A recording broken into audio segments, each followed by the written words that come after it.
Welcome to Farmer Insights. In this series, we bring you intriguing conversations with interesting personalities, leaders, innovators, educators, and game changers in the field of pharmacy. Our guests will share their unique experiences, insights, and perspectives on the latest trends, challenges, and opportunities in pharmacy. That means if you are something, people must criticize you. If you say something, you're qualified to be criticized. If you do something, you are overqualified to be criticized. The field of pharmacy gives you the opportunity to create. Exactly. So it's a field that makes you be able to try out things, work out things, have an idea, put it to play, and you end up with a product. So join us on this journey as we delve into the world of pharmacy at the Faculty of Pharmaceutical Sciences, University of Jos, where we explore ideas and gain new insights from the people shaping the future of healthcare. Good day, everyone. Welcome to today's session. Today is going to be a very special day for us, and we have a great personality with us. He's a father to our fathers, so we call him a grandfather. Personally, I call him a grandfather. The person of Professor Sokomba. You are welcome, sir. Thank you very much for honoring our invitation to be with us today. Thank you, sir. Thank you for having me. Thank you, sir. So, sir, it's an honor speaking with you today. Considering the fact that you've been a founding father of pharmacy in Nigeria, you started lecturing pharmacy even before most of us were even born. Even some of us, our parents were not even married when you started teaching pharmacy. So the first question I have for you today is, can you share with us what drives your passion for pharmacy and how you manage to make such a lasting impact in the field of pharmacy? Well, thank you very much for your question. Thank you, sir. Yeah, I started my pharmacy education in 1970. Wow. In 1970. At that time, the BSc program was a 3-year program. So I started in 1970 and completed the BSc program in 1973. And 1973 to 1974, I went for youth service, national youth service. I was in the first set of that program. Wow. Interesting. Yes, but pharmacy, at that time I had one mentor. What triggered my interest in pharmacy, I had a mentor who was a friend also, and was doing the diploma pharmacy program at that time at the School of Pharmacy, Zaria, So I used to spend some time with him, and I took interest in the kind of things they were doing, and my interest picked up. So when I went to the University of Ahmadu Bello University, Zaria, in 1970, a pharmacy program started. That was the year in which the university commenced the pharmacy program. So I applied and I was given admission. And so I became one of the pioneer students of that program. The faculty, at that time it was called Department of Pharmacy and Pharmacology. Then eventually it was upgraded to faculty status, and we were the first set of graduates. We were just 15 in number, and I happened to be one of them. So that was the beginning of my interest. Before I completed my NYSC, I was given a I was given appointment to come back to the university as a lecturer, and to take up a career in teaching and research. At that time, the head of the department took special interest in me and invited me to come back to the faculty. The head of the department then was Professor Gabriel Swede. Yes, so he's very much alive. He just celebrated his 90th birthday last month. In March. On the 15th of March. So that was the beginning of that was how I started my career in pharmacy. Initially I thought I would just finish and go and start and open a premises, but he encouraged me to come back into academics, so I decided to respond to that invitation. Yes. Thank you very much. Yes. Thank you very, very much for that. So, our next question is your leadership roles, which I read your citation. There were plenty. There were plenty, but including serving as the dean of the Faculty of Pharmaceutical Sciences, University of Jos, having been instrumental in shaping the future of pharmacy in Nigeria. Can you tell us about your approach to leadership and mentorship? Yeah. Well, I left Zaria. I left Zaria as a senior lecturer in 1987 when I was invited to come and assist in the development of the Faculty of Pharmacy and Health Technology. That was the name at that time when the campus was in Makurdi. So I left ABU in October 1987 or September 1987 and assumed duty October 1987 at the Makurdi campus of the University of Jos.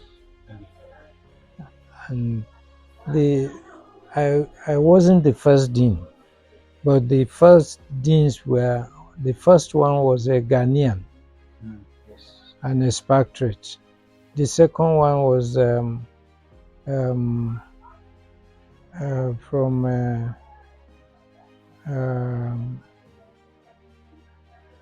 it was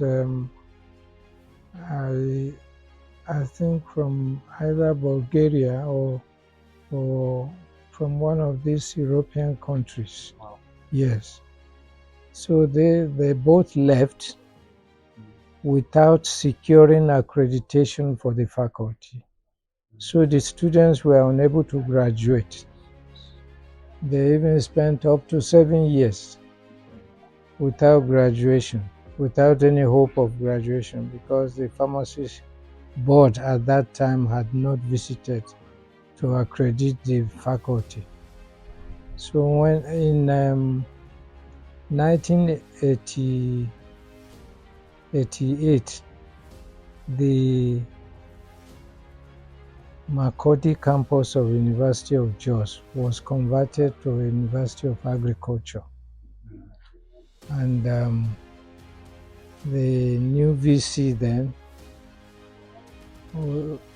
wanted to concentrate on agriculture, so that just as the name implies, and so the issue came up of what to do with pharmacy and what to do with engineering, because engineering was also part of the program there.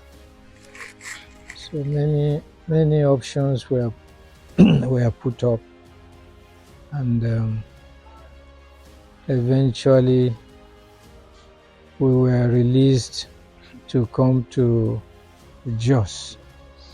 So because Jos already had a faculty of medicine at that time, so it was easy for us to come here and to be serviced by the relevant departments in the Faculty of Medicine. We met, so we now decided to settle here. But before we moved, we had already put together the plan for the faculty structure, and the then Vice Chancellor, I don't know if you attended last year's edition,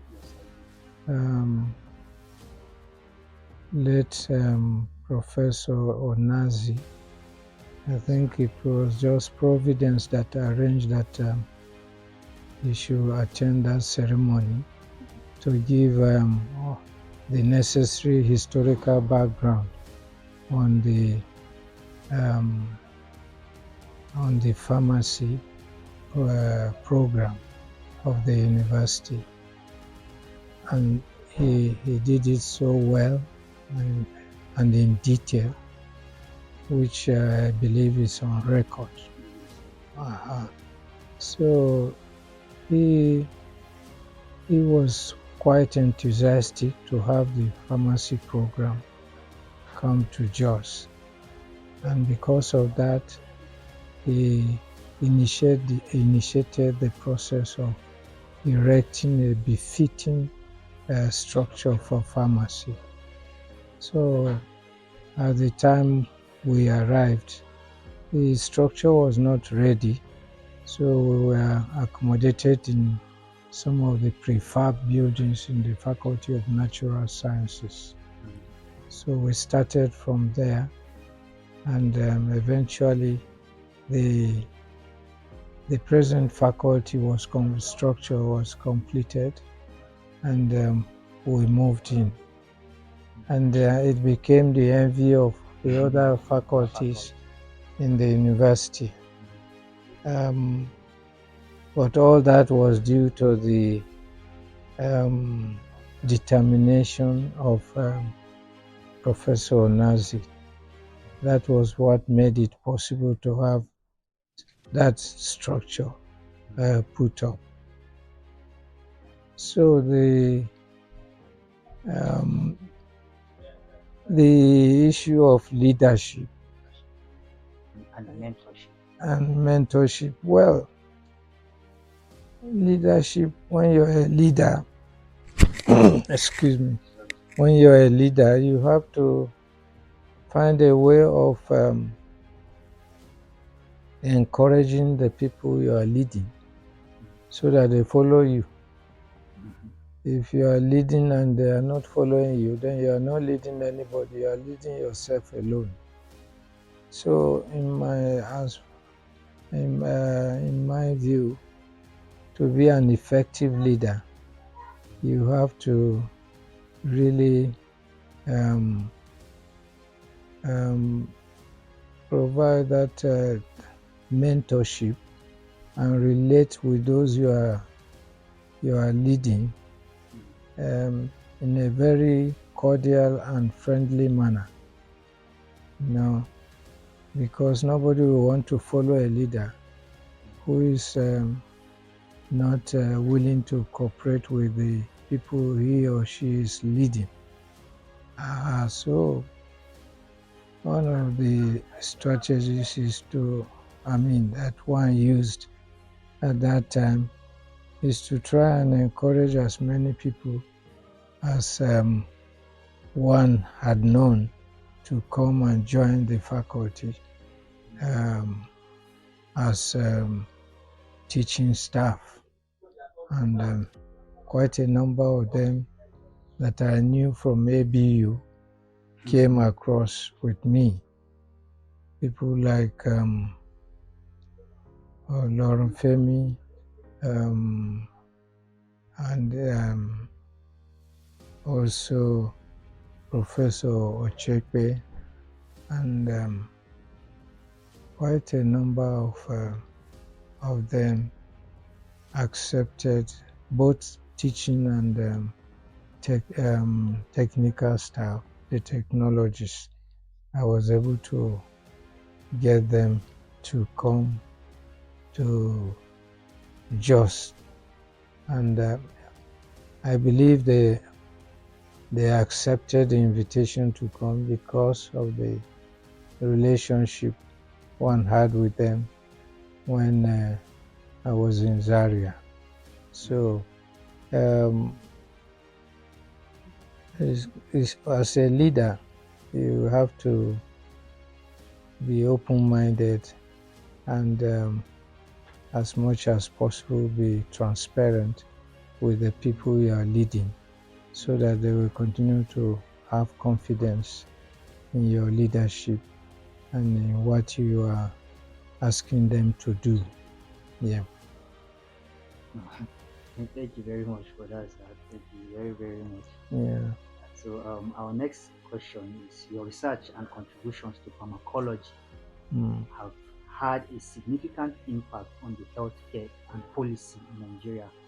Now, can you share with us just one of your research of that you personally you reflect and you are very proud of that particular one work?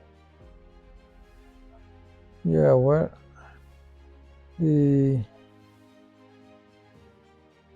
during my PhD program, I used a technique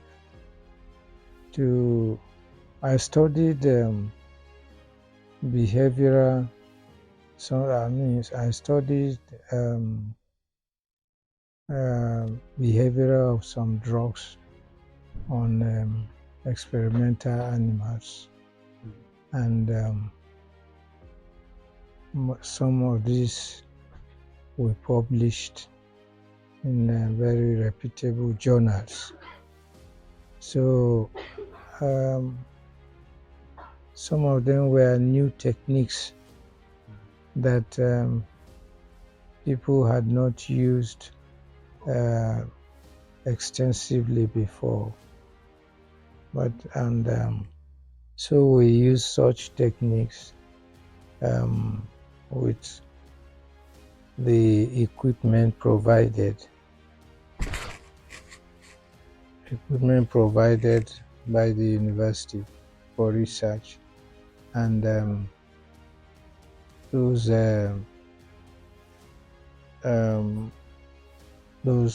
research efforts were quite productive,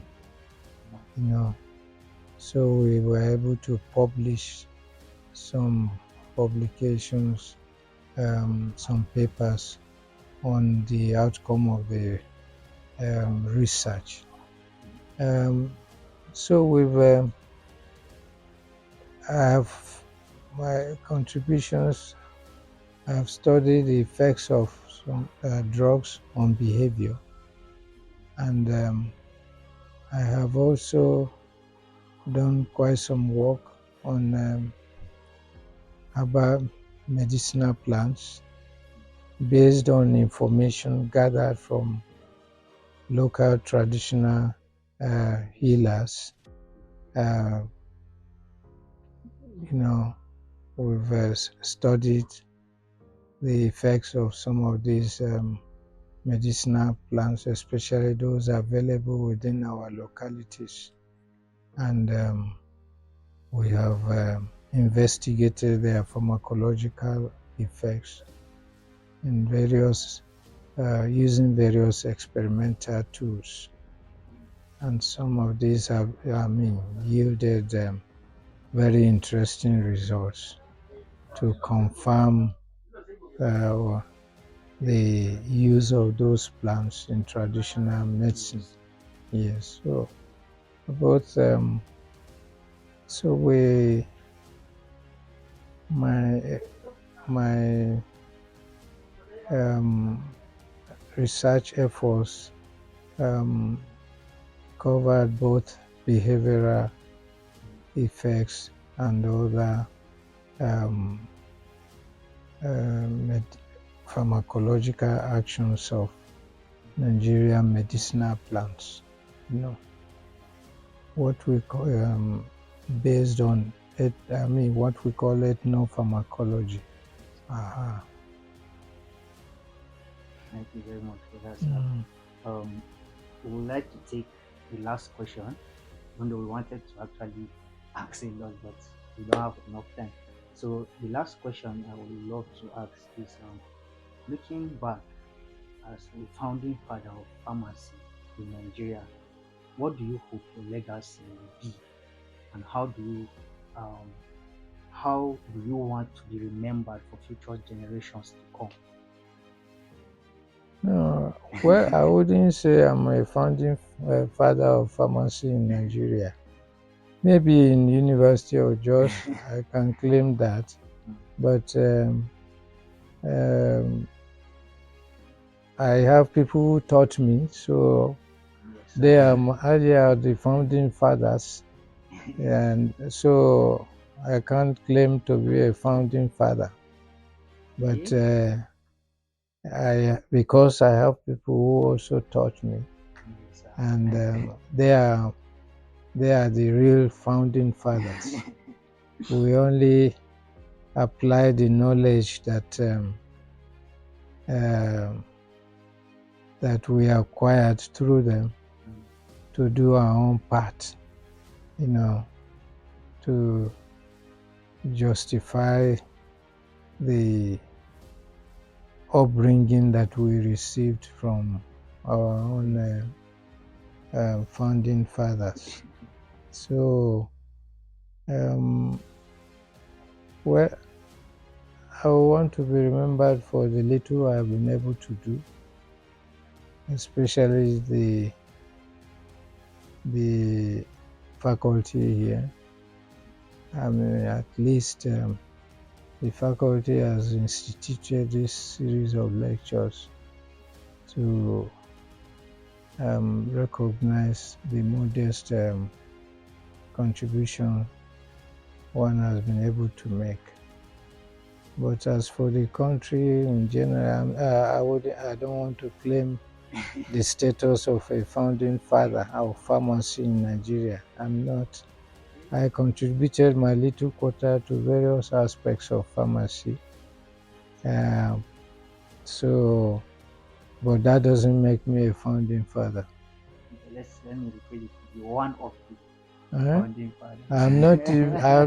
I was taught by people. Those are the founding fathers. So I just want to be honest about it. I don't want to claim what a position that I really don't fit into. Yes, yeah, I did. I made my little contribution to the development of the profession in various ways. As Dean of Pharmacy here, and also I served as chairman of the Pharmacists Council at one point, 2009 to 2011, and I worked at the West African um, Pharmaceutical Federation as the Executive Secretary, and also worked briefly at the National Agency for Food and Drug Administration and Control, NAFDAC. Yeah, so I have all these. I served in these areas, but and I made my little contributions during my years of service in those areas. So, well, that doesn't make me a founding father. Mm. Mm. So thank you very much Yeah. for honoring our invitation, and thank you very much for being with us, sir. Thank you. Thank you, sir. Thank you for having me.